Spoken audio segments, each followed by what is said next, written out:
तीनों व्यक्तित्वों का जिनको आज भीम रत्न सम्मान से सम्मानित किया गया, उनका स्वागत अभिनंदन करते हैं। आपका बहुत बहुत धन्यवाद।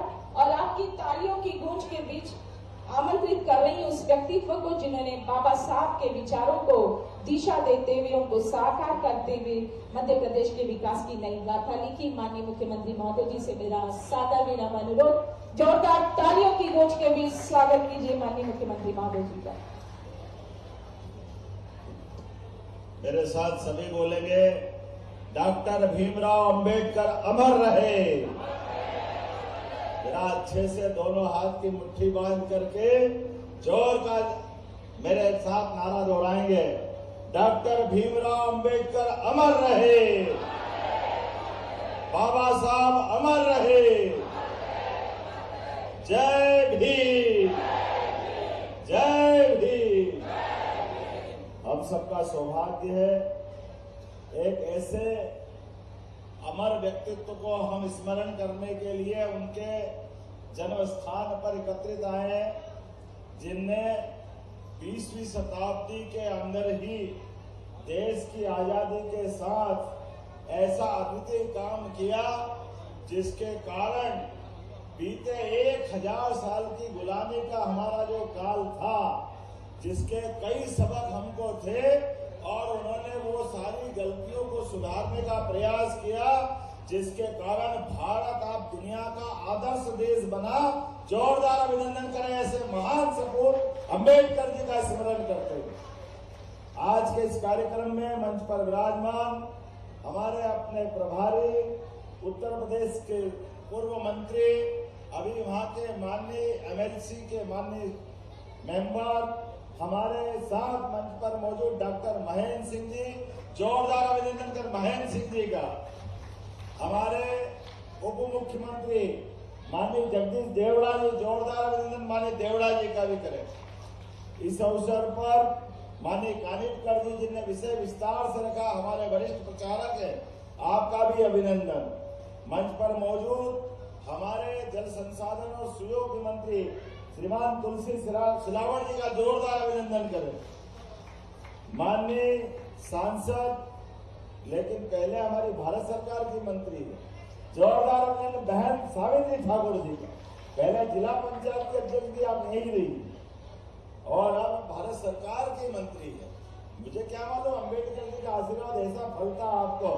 जोरदार अभिनंदन करो हमारी बहन का। क्या जानदार तरीके से दहाड़ती है, अपना विषय रखती है। इस अवसर पर माननीय सांसद श्रीमती कविता पाटीदार जी का जोरदार अभिनंदन करें हम। और मेरे साथ मंत्री रही और अपनी धारदार भाषा के लिए कविता साहित्य जो दीदी के मुंह से निकले ऐसे लगे कि माँ सरस्वती इन पे ही प्रसन्न है। सुश्री उषा ठाकुर जी का जोरदार अभिनंदन करें। हमारे दोनों जिला अध्यक्ष श्रवण कुमार चावड़ा जी और सुमित मिश्रा जी, जोरदार अभिनंदन करें। इस अवसर पर जिला पंचायत के अध्यक्ष श्रीमती रीना सतीश मालवी जी, डॉक्टर राजेश वानखेड़े जी सचिव डॉक्टर अंबेडकर मेमोरियल सोसाइटी, श्रीमान अनिल गजभिये जी उपाध्यक्ष मेमोरियल सोसाइटी, श्रीमान कैलाश जाटव जी प्रदेश अध्यक्ष अजय मोर्चा, श्रीमान सरदार मालवी जी, सावन सोनकर जी, जोरदार अभिनंदन। पूरे मंच का एक बार जोरदार ताली बजा करके। विस्तार से बात करने का तो समय कम है, लेकिन ये बात भी सही है, अंबेडकर जी के अगर जीवन के योगदानों को मिलाकर के बात करें, वो इतने बहुआयामी है और एक एक निर्णय उनका ऐसा लग रहा कि वो अपने भविष्य को जानते थे भारत के, इसलिए भारत के भविष्य के अंदर उठने वाली चुनौतियां, आने वाली कठिनाइयां, ऐसे सारे मामलों को अंबेडकर जी ने अपने जीवन काल में, यद्यपि उनका जीवन बहुत कठिनाई का है, लेकिन हम सब जानते हैं कि जो कठिनाई के बाद अच्छे मुकाम पे पहुंच जाए तो पलट के पीछे वाले के लिए वो कठिनाई भूल जाते हैं। लेकिन अंबेडकर जी ऐसे व्यक्तित्व के धनी नहीं थे। उन्होंने अपने जीवन में जो संघर्ष किया, उस संघर्ष से सबक लेते हुए भविष्य में अपने भाई बहन कभी ऐसा कोई कठिनाई आए उसके खिलाफ लगातार संघर्ष करते रहिए। मैं उनको दोनों हाथ जोड़ के प्रणाम करता हूं अंबेडकर जी के उस योगदान को। कितने प्रकार से उन्होंने अपने जीवन से सबको सबक देने का प्रयास किया। अंग्रेजों की उस कठिन चुनौती के काल में भी ना तब डरे ना बाद में भी वो किसी और से डरे। सदैव सच्चाई के लिए, समाज की समानता के लिए, बंधुत्व के लिए, सर्वहारा वर्ग की शिक्षा के लिए अंबेडकर जी ने जो योगदान दिया है वो भूतो न भविष्यति हो सकता है। हम उनको स्मरण करें जीवन भर तो भी कम है। हमारे लिए इतना बड़ा योगदान अंबेडकर जी का रहा। उनके जीवन के अलग अलग हिस्सों का अगर हम अलग अलग आयाम देखें तो सबसे पहले शिक्षा की महत्ता उन्होंने अपने जीवन से प्रारंभ की। अपने स्वयं के लिए शिक्षा में कहीं कोई कमी कसर नहीं होना चाहिए, तो उन्होंने अपने जहां से शिक्षा प्रारंभ की और दुनिया में जहां बेहतर से बेहतर शिक्षा हो सकती थी हर स्थान पर जाकर के शिक्षा में जरा भी कमी नहीं होना चाहिए, वो सबक हमको देने का प्रयास किया।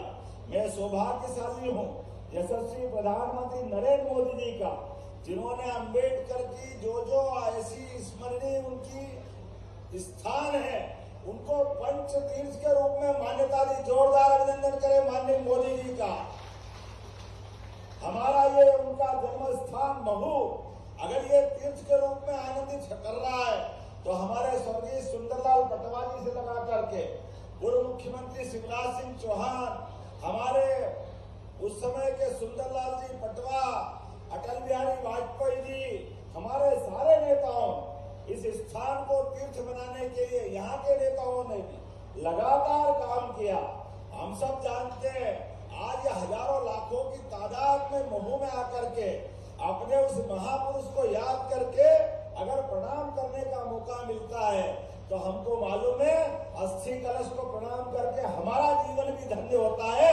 ये महू का धाम तीर्थ के रूप में बन गया।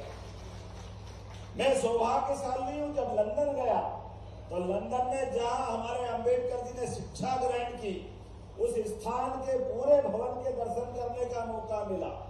माननीय मोदी जी को और धन्यवाद देना चाहूंगा। वो आवासीय कॉलोनी है, लोगों ने स्मारक बनाकर खरीद के अपने भारत सरकार ने जब निर्णय किया तो आसपास के लोगों ने मुकदमे लगा दिए। उन्होंने कहा यहाँ भीड़ भाड़ आएगी, परेशानी होगी, यहाँ नहीं बनने देंगे।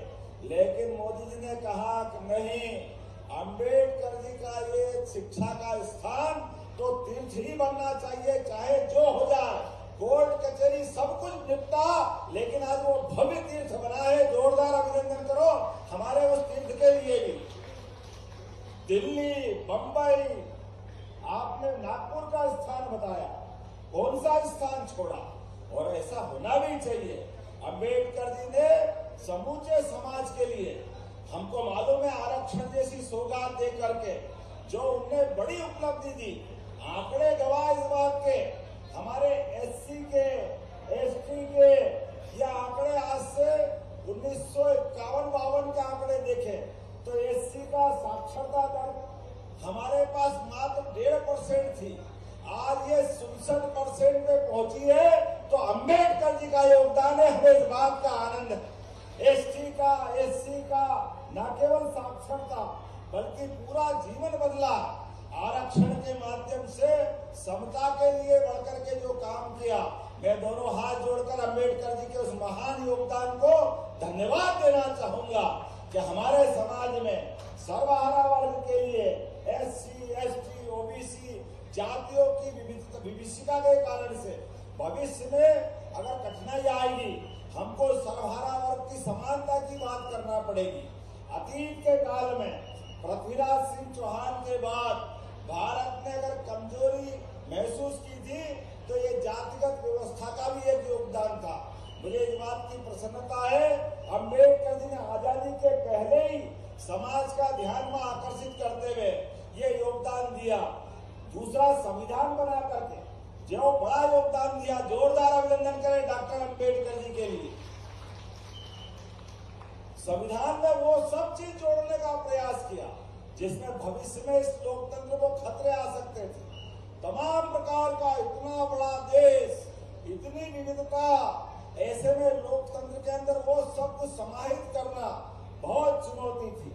जिस बात का उनने विरोध किया था, मुझे इस बात का संतोष है, माननीय नरेंद्र मोदी जी ने वो कलंक धारा 370 का भी हटा करके जम्मू कश्मीर को भी संविधान के दायरे में लाने का प्रयास किया। हम सब उस 40,000 निरपराध लोगों को भूल नहीं सकते। उस भूल के कारण से हमारे देशभक्तों का खून, चाहे पुलिस का हो, सेना का हो, सिविलियन का हो, कोई भी व्यक्ति, जम्मू कश्मीर पूरा देश एक तरफ और जम्मू कश्मीर एक तरफ, ये अंबेडकर जी ने स्वीकार नहीं किया था, लेकिन नेहरू जी ने मजबूर किया और उनको मजबूरी के बल पे उस बात की मान्यता दी। उसका कष्ट सबने देखा, सबने भोगा। अरे हम तो और बड़े अलग प्रकार के भाव से बोलना चाहते हैं आज अतीत का, लेकिन इतिहास झुटला नहीं सकते। जो कानून मंत्री बने अंबेडकर जी, उनकी जो योग्यता थी, अरे जो इतना पढ़ा लिखा, इतने अच्छे समाज की लड़ाई लड़ रहा, उनने अपने लोकसभा के अंदर अधिकारों का सृजन करके हमको लोकतंत्र को गौरवान्वित किया। लेकिन ऐसा व्यक्ति भी अगर लोकसभा में चुनाव के लिए जा रहा था, तो ये अतीत का इतिहास है कि कांग्रेस पार्टी ने हरा करके उनको लोकसभा में नहीं जाने दिया। ये सबसे बड़ी गलती। लोकसभा में अगर अंबेडकर जी जाते तो कितना गौरव बढ़ता। अरे लोकतंत्र का मतलब ये है, पक्ष में हो विपक्ष में हो, ऐसे महान लोगों को आगे लेके चलना ही चाहिए। ऐसी एक नहीं कई बातें बता सकता हूँ, लेकिन मुझे मालूम है कल बीती रात ही नरेंद्र मोदी जी ने इसी जन्म स्थान महू आने जाने के लिए दिल्ली से राजस्थान के मार्ग पे एक नई रेलगाड़ी देने की सुविधा दी। जोरदार ताली बजाओ। अंबेडकर जी के जन्म स्थान से दिल्ली तरफ जाने की रेल, एक दिल्ली से आने की, एक जाने की। दिन भर अपना काम करो, रात में ट्रेन में सो, रात को 10 बजे चलो, 6 बजे महू आ जाओगे। उसमें उज्जैन, कोटा, इंदौर सारे लोगों को लाभ मिलेगा। वो महू रेल मार्ग के मुख्य धारा में आएगा। एक बार फिर जोरदार ताली बजा करके इस भावना का सम्मान करें। हमारी सरकार ने भी सर्वारा वर्ग में किसानों की आय बढ़ाने के लिए कामधेनु योजना डॉक्टर अंबेडकर जी के नाम पे चालू की है। जोरदार ताली बजाया हमने अपनी इस योजना के लिए। दूध उत्पादन बढ़ा करके, किसानों की आय बढ़ाकर, गरीब से गरीब आदमी भी, अगर किसी के पास जमीन नहीं हो तो कोई बात नहीं, लेकिन 2, 4, 5 कोई न कोई गाय भैंस पाल कर अपने गरीब आदमी गांव में अपनी दूध की आमदनी से काम चलाता है। अब हमने योजना बनाई है कि ऐसे लोगों के लिए 25 गाय की योजना। अगर हमारे एससी वर्ग के लोग, एसटी वर्ग के लोग अगर दूध डेयरी की आमदनी खोलेंगे तो उनको 30% अनुदान देंगे। 30%। जोरदार ताली बजाए हमारे मुख्यधारा में लाने के लिए। एक नहीं बहुत सारी योजना बता सकता हूँ, लेकिन आज तो हमारे लिए आज हमारा आनंद का दिन है, अंबेडकर जी को स्मरण करने का दिन है। आज समूचा मंच गौरवान्वित है। मैं सावित्री जी से लगा करके तुलसी भैया, कविता जी, उषा जी सबको धन्यवाद दूंगा। इनने सबने बोलने का समय हमारे को दे दिया। इनने कहा कि आप हमारी तरफ से बोल दो, हमने सबने अंबेडकर जी को स्मरण कर लिया। जोरदार अभिनंदन कर दे इस अच्छे भाव के लिए। आपको सबको धन्यवाद देता हूँ। और भंते जी, आपकी भावना का भी सम्मान करूंगा। आपने कहा कि यात्री आते हैं, लगातार यात्री बढ़ते जा रहे हैं। अब ये ट्रस्ट बन गया, समिति बन गई, ये तीर्थ बन गया, तो लोगों के रुकने की धर्मशाला की जरूरत भी पड़ेगी। तो मैं धन्यवाद देना चाहूंगा। 3.5 एकड़ जमीन सरकार के द्वारा दी गई है। जोरदार अभिनंदन करें हमारे इस तीर्थ के लिए। और मैं आपको आश्वस्त करता हूं, आप हमारे नेताओं से मिलकर के अच्छी योजना बनाइए। पैसे की कोई कमी नहीं आएगी। जो आप मांगोगे अंबेडकर जी के लिए सब कुछ देने के लिए तैयार। अरे अंबेडकर जी के लिए क्या तकलीफ हो सकती, आप तो अच्छे ही करेंगे, यात्रियों की सुविधा बनाएंगे। ऐसे में आने जाने वाले सारे लोगों के लिए हमारी सरकार देश और दुनिया में जो भी अम्बेडकर जी को स्मरण करते हुए यहाँ आएंगे उनके लिए सारा प्रबंध हमारी सरकार के द्वारा किया जाएगा। कोई कोर कसर नहीं रहेगी। सारी व्यवस्था जुटाने का काम हमारी सरकार के माध्यम से होगा। मेरी अपनी ओर से पुनः बाबा साहब के चरणों में विनम्र आदरांजलि। बहुत बहुत धन्यवाद। भारत माता की। डॉक्टर भीमराव अंबेडकर अमर रहे। बाबा साहब अमर रहे। बहुत बहुत धन्यवाद। भारत माता की जय। बहुत बहुत धन्यवाद। और अंतिम सोपान पर आमंत्रित कर रही हूँ आदरणीय राजेश वानखेड़े जी, सचिव को की आए और आभार व्यक्त करें। बाबा साहब अम्बेडकरांचा, बाबा साहब अम्बेडकरांचा। आज के आयोजन में मैंने एक बार माननीय मुख्यमंत्री जी बीच में आए थे, तो मैंने पूछा भाई साहब आप बीच में, बोला हमेशा मुख्यमंत्री जी 14 तारीख को आते हैं, फिर बीच में कभी आना होता है, तो ये बोले ये बाबा साहब का घर जो है ये मेरा घर है, यहाँ आने के लिए कोई कारण नहीं होना चाहिए। दूसरे जो नेता लोग हैं वो कारण ढूंढ के आते हैं, लेकिन अभी 26 जनवरी को भाई साहब जन्मभूमि पर आके गए और भाई साहब का आते से भाई साहब ने बोला कि बाबा साहब के घर की चाय पीऊंगा मैं, क्योंकि यहाँ पर बाबा साहब छोटेपन में खेले पड़े। इस परिवार जहाँ पर बाबा साहब का घर था सबसे पहले आके उसी घर की चाय पीऊंगा, वहां से नाश्ता करूंगा। जितनी बार भी आते हैं भाई साहब को ये स्मृति होती है कि मैं बाबा साहब के घर पर आऊंगा तो चाय जरूर पीऊंगा। जरा माननीय मुख्यमंत्री जी के जोरदार ताली बजाएं। मैं माननीय आदरणीय देवड़ा जी, आदरणीय महेंद्र जी भाई साहब और हमारे इस मंच को गौरवान्वित कर रहे आदरणीय कलेक्टर भाई साहब जी, और इस मंच पर उपस्थित सभी मंच को गौरवान्वित कर रहे हैं सभी मंत्रीगण और उषा दीदी, आदरणीय सभी का मैं इस मंच के माध्यम से आभार व्यक्त करता हूं। आप सब लोग आए और आज इतनी बड़ी 3.5 एकड़ पर जो मध्य प्रदेश की सरकार ने भाई साहब यादव जी ने दी और उसके ऊपर बनाने के लिए धर्मशाला, ध्यान साधना केंद्र, ऑडिटोरियम और पुस्तकालय बनाने के लिए जगह हमको मिली है, उसके ऊपर भाई